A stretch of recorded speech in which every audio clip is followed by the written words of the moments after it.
Hi, my name is Litzy Alvarado, and today I will be talking about Man Ray, who was a painter, a sculptor, and a photographer. So one of the many quotes that he has ever said says, "It has never been my object to record my dreams, just the determination to realize them." So this quote explains his passion to pursue his career, since right after college he began and followed the path as an artist instead of being an architect.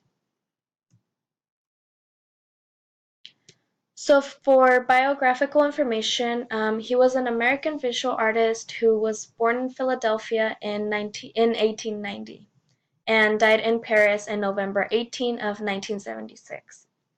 He initially taught himself photography, so he was self-taught, and in order to reproduce his own works of art, which included paintings and mixed media. He followed his friend Marcel Duchamp to Paris, and there he set the studio and began to make photographs.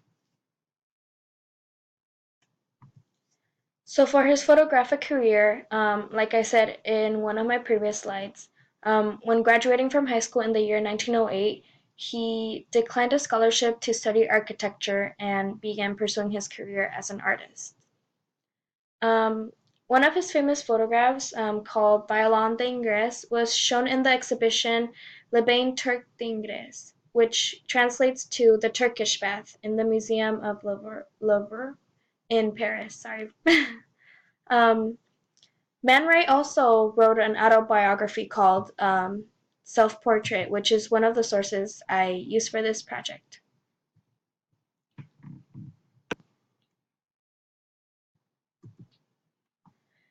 So this is the photograph I was talking about earlier. This photograph shows his lover Kiki back then. In 1921, she met Ray and she became his lover and his muse for 8 years. This photograph is an objectification of her as an instrument that is played by another, which can be seen by her curves and the shapes of F holes, which make her look more like a violin. The next photograph here, we see Kiki again with an African ceremonial mask. The image shows avant-garde's great interest in African art and the contrast between black and white, which can also relate to the silver print process.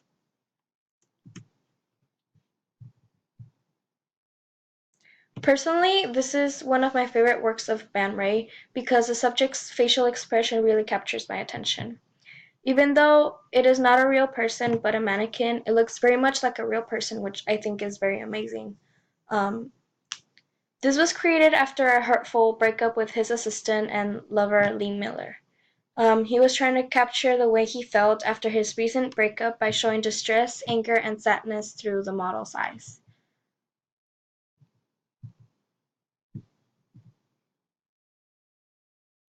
So in this photograph, surrealism can be seen in this photograph with how the model is posed and how it shows his creativity and how the picture goes towards a more modern path.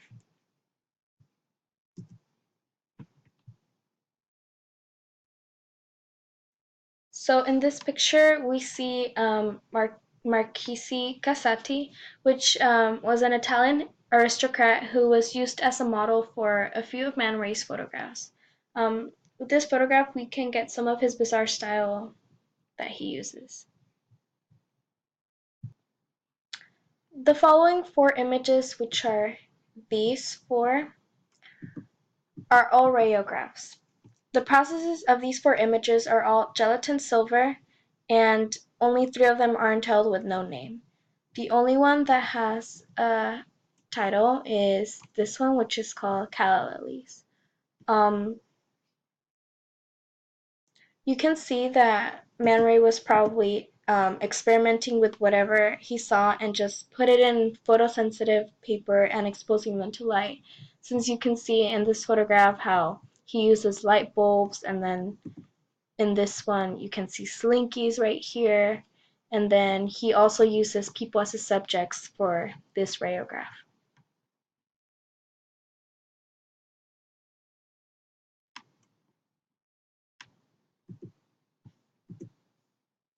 So this one is one of the few photographs that he uses color in.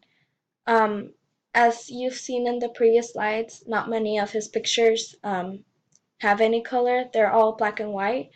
But in this picture, the colored butterflies show a different process, which he used, which in this case is the Carbro color process, which he began to use in the 1930s. So this photograph is called Kadu, which translates to gift. Um, this was one of Man Ray's famous works in the time of the Dada movement. Um, what makes this picture bizarre is that it is just an object, but him gluing in the text into the bottom of the iron makes the image interesting because it shows that he, just by taking a simple object, he made it into an artwork or an art form, a work of art.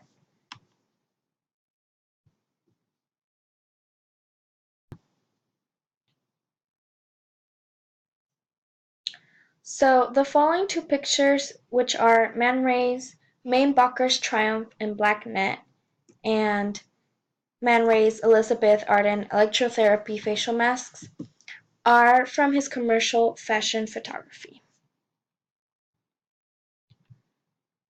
So in this image, the spotlight illuminates the model's profile, which shows the power of the image, which in this case is the dramatic pose of the model, of her holding the fan and her having a nice pose. This image right here was in the magazine Bazaar. So Man Ray turned to fashion photography after the financial failure of his first exhibition of paintings in Paris.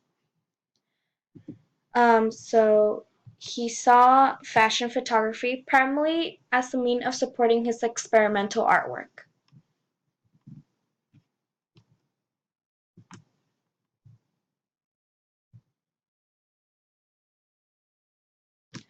So for this photograph, Man Ray's The Primacy of Matter Over Thought, he uses solarization here, where he overexposes the negative and reverses the shadows and highlights of the picture.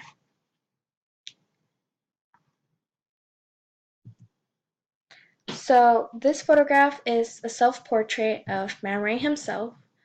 Um, in this photograph, he adjusts the focusing ring on his camera like if it was a portrait session.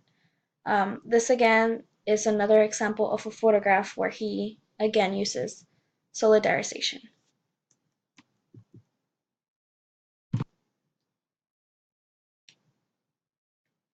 So for significance, Man Ray used a black and white process consisting of paper, burrata, and gelatin called the gelatin silver prints, which he used in many of his photographs, which consists of light-sensitive silver compounds that form the image following exposure of the negative and development in a chemical bath.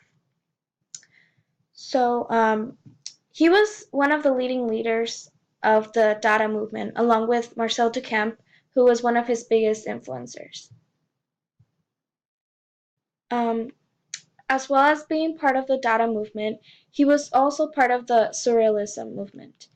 One fact about him is that even though there were many artists such as André Breton and Hans Belmer, Man Ray was the only member of the Paris Surrealist movement that was from the United States. So he also invented rayographs. He called his photographs rayographs in reference for himself, which he invented them after he went from New York to Paris in 1921. It was actually one of his experiments to make camera-less pictures, which he discovered accidentally in his darkroom by placing objects on photosensitive paper and exposing them to light.